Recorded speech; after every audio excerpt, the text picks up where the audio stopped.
L'air du matin portait cette quiétude du sud, empreinte de jasmin et de jugement silencieux. Je me tenais immobile de l'autre côté des grilles en fer forgées de la chapelle Saint-Roch, où reposait le cercueil d'Étienne sous des vitraux et des prières solennelles. Depuis la rue, je voyais tout, le corbillard noir rutilant, les rangées de berlines de luxe et de camionnettes, les endeuillés qui entraient, certains têtes baissées, d'autres arborant des sourires mondains, leur téléphone en mode silencieux. Au centre de tout cela, ma fille, Amélie, se tenait près des marches principales, les mains délicatement croisées sur un sac brodé de ses initiales.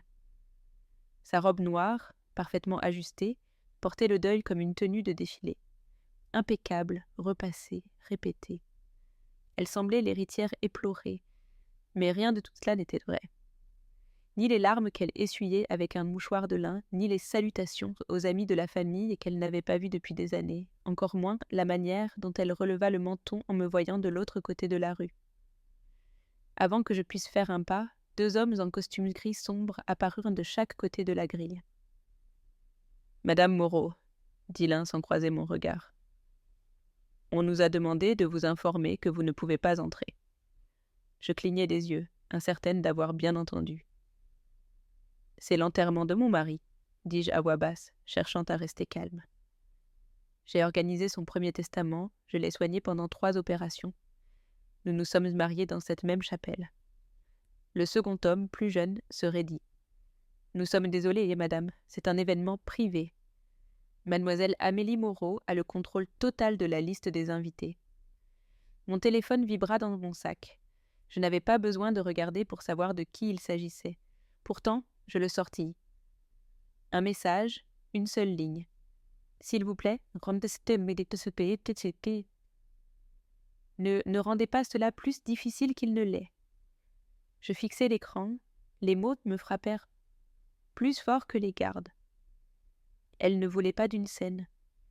Elle ne me voulait pas là, pas maintenant, pas alors que les regards de l'élite de Dijon l'observaient.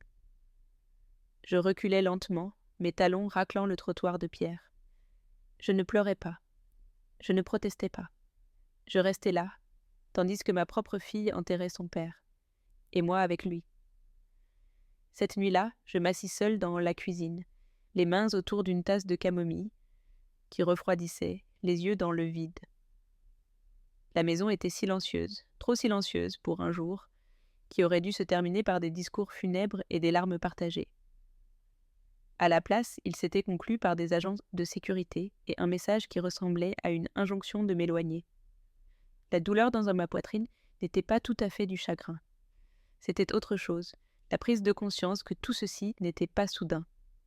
Cela couvait depuis des années. Amélie n'avait jamais été cruelle enfant, mais même alors, son sourire avait quelque chose de particulier. Charmant en surface, mais trop calculé pour quelqu'un de son âge. Je pensais que c'était de l'intelligence. Peut-être l'était-ce, ou peut-être était-ce autre chose. Je me souviens de l'été où elle avait 12 ans. Elle avait pris mon chéquier et imité ma signature pour s'acheter des bottes blanches d'équitation. Quand j'avais trouvé le reçu sous son matelas, elle n'avait ni pleuré ni supplié. Elle avait souri, non pas de joie, mais avec cette assurance de quelqu'un qui sait qu'on l'aime trop pour l'abandonner. Je l'avais pardonné, bien sûr. Toujours. Les récitals de piano, les genoux écorchés, les promesses brisées déguisées en crise d'adolescence. J'avais tout pardonné. Je me disais que je le devais. C'était moi qui l'avais élevé, presque seule, pendant qu'Étienne voyageait entre villes, levant des capitaux plutôt que des enfants. Moi, je restais.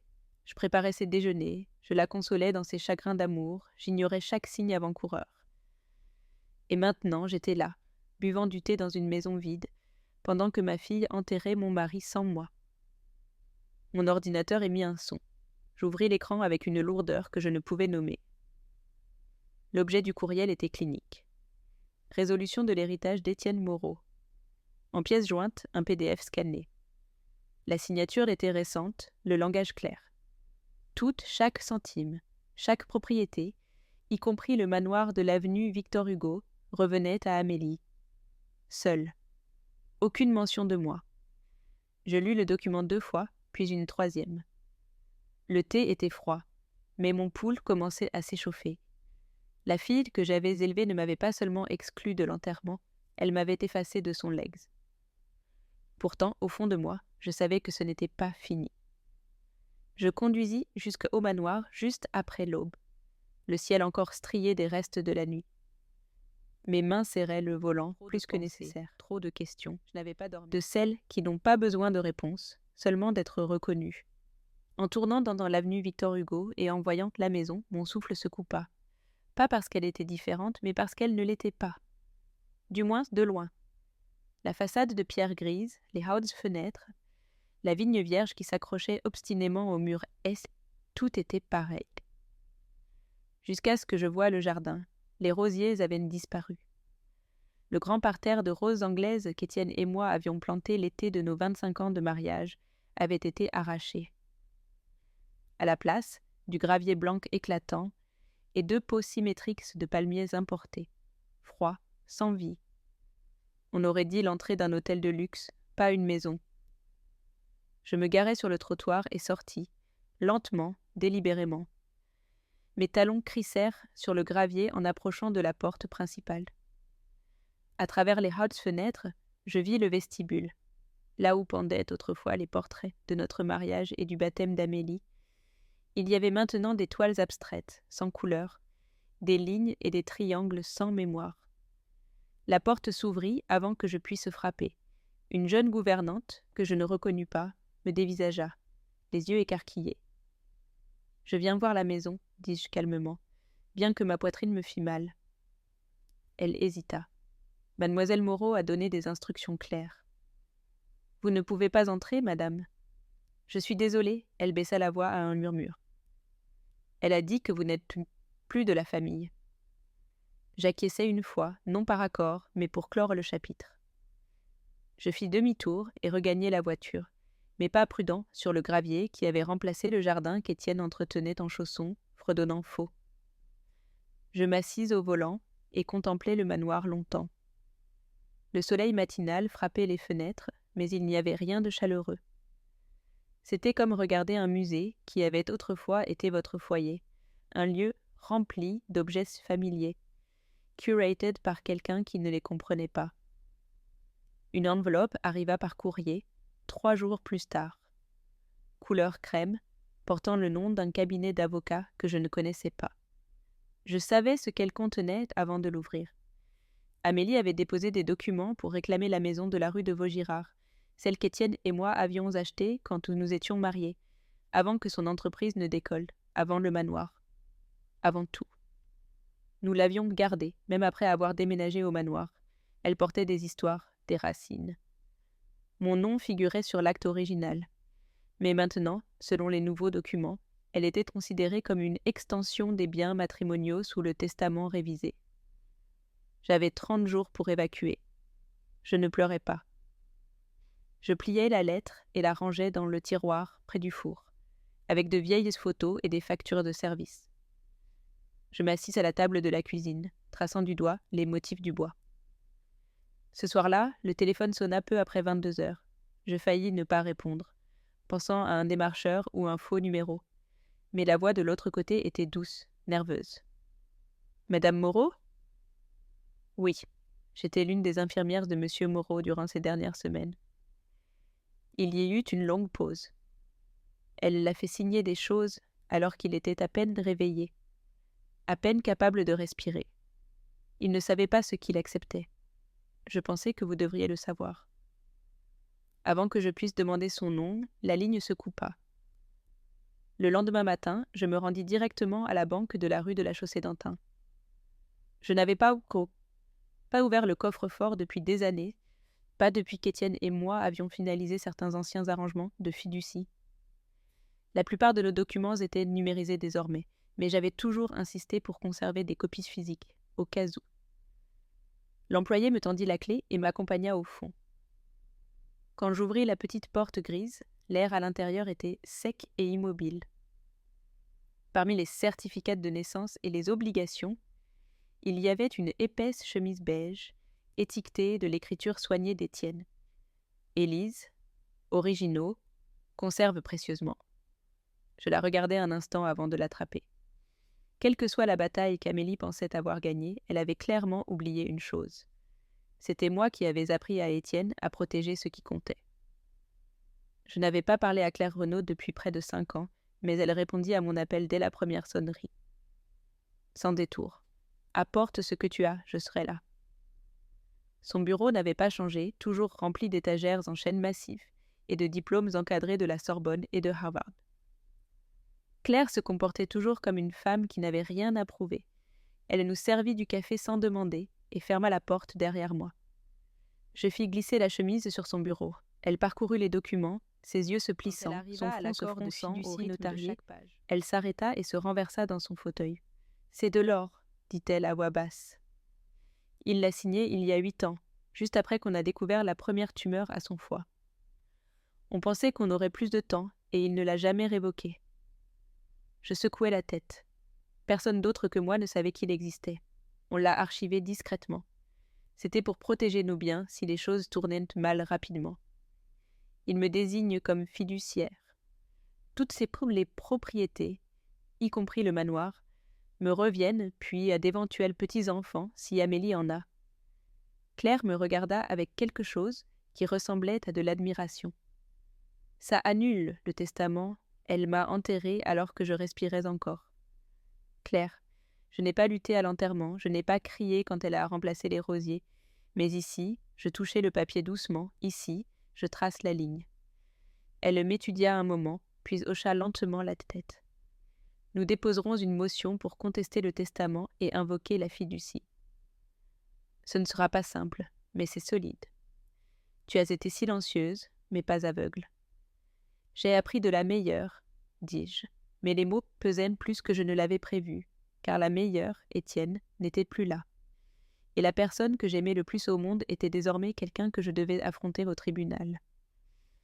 Alors que Claire préparait la première salve de documents, je croisais les mains sur mes genoux et regardais par la fenêtre de son bureau, vers la ville où j'avais construit une vie. Une tempête se préparait. J'avais assez attendu. Claire déposa la motion 2 jours après notre réunion. Quand je rentrais chez moi, le registre du tribunal affichait déjà un numéro de dossier. Mon nom à côté de celui d'Amélie dans la froide neutralité de la typographie juridique. Les roues s'étaient mises en mouvement. Cette semaine-là, je passais des appels discrets à des gens qui avaient autrefois rempli les couloirs du manoir de vie et de soins. Des gouvernantes, un chauffeur, même la fleuriste qui livrait les mêmes lits blancs qu'Étienne commandait pour notre anniversaire. La plupart n'étaient plus là. Des réponses polies, professionnellement distantes. Un seul accepta de me rencontrer. Thomas Allard avait été notre jardinier pendant près de 12 ans. Il me retrouva dans un petit café de la rue Montorgueil, les mains calleuses, la voix basse. Elle a commencé à nous remplacer dès que M. Moreau a été trop malade pour marcher, dit-il en sirotant un café qu'il toucha à peine. Elle disait qu'elle voulait du personnel qui ne s'accrochait pas au passé. C'est comme ça qu'elle l'a formulé. « Tous ceux qui me connaissaient ?» demandai-je. Il hocha la tête. Quand Étienne Esson est mort, il ne restait plus personne qui savait à quoi ressemblait cet endroit avant. De retour chez moi, je m'assis avec l'ordinateur, qu'Étienne utilisait à la fin, celui qu'Amélie n'avait pas pensé à verrouiller. Je ne m'attendais pas à grand-chose, peut-être des courriels, des rappels d'agenda. Mais un message se démarqua, envoyé à un vieux contact personnel, quelqu'un des jours de sa firme d'investissement. Sans objet, juste une phrase.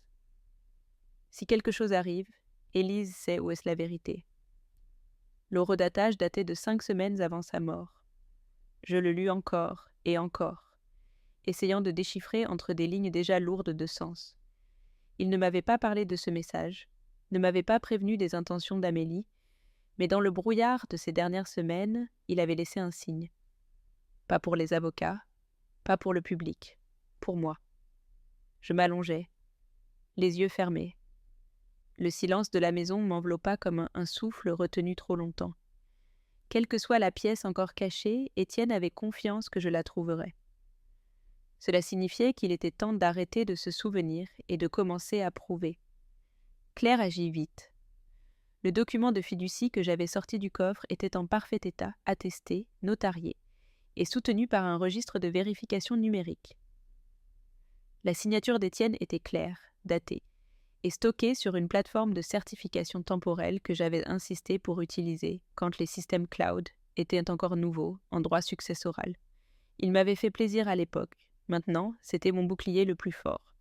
Nous l'envoyâmes au tribunal avec la motion initiale. Le document établissait sans ambiguïté que j'étais fiduciaire de tous les actifs principaux. Comptes financiers, propriétés, droits intellectuels, jusqu'à ce qu'Amélie atteigne 50 ans. Elle en avait 42. Cela me donnait 8 ans de contrôle, 8 ans qu'elle n'avait pas anticipés. La notification fut remise à Amélie dans son studio de yoga chic du quartier des Champs-Élysées, en pleine classe, avec des leggings violets et un micro sur la tête. Le coursier me raconta plus tard qu'elle n'avait pas bronché. Elle accepta l'enveloppe, lut la première page, un journaliste du Figaro publia un bref article, la citant directement. Ma mère et moi étions en froid. Elle a abandonné mon père bien avant sa mort. C'est moi qui suis restée, qui ai tout géré quand il était au plus faible. Il y avait aussi une photo. Amélie devant le studio, bras croisés, expression douce mais ferme, le genre de visage qui attire la sympathie de ceux qui ne lisent que les gros titres. Je ne répondis ni à la presse, ni aux murmures, ni aux voisins qui commencèrent à m'offrir des condoléances gênées au marché, comme si j'avais commis quelque chose d'impardonnable. À la place, j'envoyai l'article à Claire, qui répondit d'une ligne. Elle a cligné des yeux. C'est tout ce dont nous avions besoin. Car si Amélie croyait vraiment que la fiducie n'avait aucune valeur, elle n'aurait pas pris la parole dans les médias, elle n'aurait pas essayé de réécrire l'histoire avant que le tribunal ne l'entende. J'imprimai l'article et le rangeai dans la même chemise qui contenait désormais la fiducie d'Étienne, son courriel, et un sillage de papier prouvant que cette bataille n'était plus une question d'émotion, mais de preuve. J'étais presque prête à tout révéler. Le tribunal était petit, sans caméra, sans jury, juste des lumières douces et l'écho des chaussures sur le parquet ciré. Je m'assis à la table des plaignantes avec Claire, les mains croisées, le dossier de la fiducie entre nous, comme un chapitre scellé attendant d'être lu à voix haute. Amélie entra 5 minutes en retard, en noir, toujours en noir. Son avocat, jeune, bavard, trop sûr de lui, ouvrit avec un discours sur le devoir filial et les tensions émotionnelles. Il qualifia le testament révisé d'expression claire, de la volonté finale de M. Moreau. Mais la clarté ne vide pas les comptes. Quand Claire prit la parole, elle fut calme, chirurgicale. Elle commença par la fiducie, notariée, horodatée, archivée en format physique et numérique. Elle présenta le registre prouvant la dernière date où Étienne était pleinement lucide, appuyé par des dossiers médicaux et une déclaration sous serment du médecin traitant. Puis vint le témoignage de l'infirmière, lu par elle-même, la voix tremblante, décrivant Étienne à peine conscient pendant la signature de documents qu'Amélie jugeait urgents. Le juge n'interrompit pas une seule fois. Suivirent les notaires, l'un pour la fiducie originale, l'autre pour le testament contesté. Un seul se souvenait d'Étienne parlant clairement, et ce n'était pas le dernier. Amélie ne croisa jamais mon regard, pas même quand furent présentés les registres financiers, montrant un transfert discret de près de 12 millions d'euros d'un compte d'Étienne à un compte à son nom 3 semaines avant sa mort. Pas même quand le juge marqua une pause de presque 30 secondes avant de rendre son verdict. La fiducie, ayant été créée et préservée dans des circonstances légales et vérifiables, sera respectée dans son intégralité, dit-il. Le testament présenté par la défenderesse est déclaré invalide. Les mots tombèrent sans célébration. Claire posa doucement une main sur la mienne, mais je ne bougeais pas. Amélie se leva, ne parla pas, les lèvres pincées, les épaules droites. Elle fit demi-tour et sortit, comme quelqu'un quittant une scène qui s'effondre derrière elle. Je restai assise, même après le départ du juge, même après que le tribunal se fût vidé. Ce pourquoi je m'étais battue, ce n'était pas seulement une maison ou un ensemble de comptes bancaires. C'était le droit de dire qu'il ne m'avait pas oublié, pas à la fin, pas quand ça comptait. 3 semaines passèrent après le verdict. Les journaux parlèrent d'une victoire silencieuse au tribunal. Les voisins recommencèrent à me saluer. Claire soumit les derniers formulaires. Les clés du manoir arrivèrent par coursier avec un inventaire manuscrit de ce qui restait à l'intérieur. Meubles, livres de comptes, quelques huiles qui avaient échappé aux rénovations d'Amélie. Je n'avais pas encore décidé quoi en faire. Puis, un matin, mon téléphone vibra juste après l'aube. Un message vocal, sans identifiant. Sa voix était plus basse que dans mes souvenirs. « Tu as tout pris. J'espère que tu es satisfaite. » Il y eut une longue pause, comme si elle n'avait pas voulu en dire plus, mais elle ajouta. J'essayais juste de m'accrocher à quelque chose qui ressemblait encore à lui. Le message s'arrêta dans le silence, sans excuse, sans colère, juste ce fil ténu de quelque chose proche du regret, mais jamais nommé. Je ne rappelais pas. À la place, je pris les documents de la fiducie, les glissai dans une enveloppe beige toute simple et ajoutai une note. « Pour tes archives ». Puis, je surlignai une ligne en orange avant de sceller l'enveloppe. Ce n'était pas une ligne juridique, pas une qui avait insisté pour écrire lui-même, caché près de la fin, sous les signatures « Que cette maison t'apprenne un jour ce que signifie la famille ». Je l'envoyai à son studio sans adresse d'expéditeur. Elle saurait de qui ça venait. Le lendemain, je conduisis jusque au manoir pour la première fois depuis le verdict. Je me garai dans l'allée circulaire et marchai lentement vers les portes principales, celles que j'avais moi-même choisies bien avant qu'Amélie n'apprenne à manier le silence comme une arme. L'air à l'intérieur était immobile, intact. Son parfum avait disparu, ses meubles avaient été enlevés. Il ne restait que de l'espace, de la lumière et des souvenirs. Je m'arrêtai dans le vestibule, laissant le silence parler. Puis, je passai les escaliers, traversai les portes arrière et atteignis ce qui avait autrefois été mon jardin. Je ne réemménageais pas parce que je ne pouvais pas, ou parce que les pièces portaient encore les ombres de sa présence. Je ne réemménageais pas, car cette maison n'était jamais destinée à être seulement mienne. Elle avait toujours été un symbole de ce qu'Étienne avait construit, de ce que nous avions essayé de préserver. Mais les symboles pourrissent s'ils sont trop fortement retenus. Alors je la donnai à la Fondation pour les arts et l'éducation de Bourgogne. Ils cherchaient un siège permanent pour des programmes après l'école et des ateliers communautaires. Ils avaient désormais 22 pièces et un jardin restauré. Ils demandèrent si je voulais une plaque à mon nom. Je refusai. Je suggérais celui d'Étienne, la maison Moreau, un legs d'apprentissage et de communauté. Lors de ma dernière visite avant la remise, j'apportai un rosier. Pas d'une pépinière, mais une bouture que j'avais gardée dans un pot en céramique derrière la maison de la rue de Vaugirard. C'était du jardin original, notre jardin, celui que nous avions planté l'année de la naissance d'Amélie. Je creusai le trou moi-même, dans le coin où l'ombre tombait juste bien. Je m'agenouillai dans la terre meuble et pressai les racines avec soin dans le sol. Mes genoux me faisaient mal, mes mains n'étaient plus aussi fermes qu'avant, mais le rythme de la plantation était familier, silencieux. Personne ne regardait, personne n'avait besoin de le faire. En me relevant, essuyant la terre de mes paumes, je sentis une brise légère agiter les feuilles. C'était le même coin où Étienne m'avait dit un jour que certaines choses ne sont pas construites pour durer éternellement, mais pour signifier quelque chose tant qu'elles existent. On dit que les morts laissent des biens, mais parfois, ils nous laissent aussi des choix. J'ai choisi de ne pas laisser la trahison devenir mon héritage. Les papiers furent signés cet après-midi-là. La fondation commencerait son travail le mois suivant. Je partis, rien sur le siège arrière sinon un pot vide et une légèreté que je n'avais pas portée depuis des années, car parfois, l'héritage le plus durable n'est pas dans ce qu'on garde, mais dans ce qu'on donne.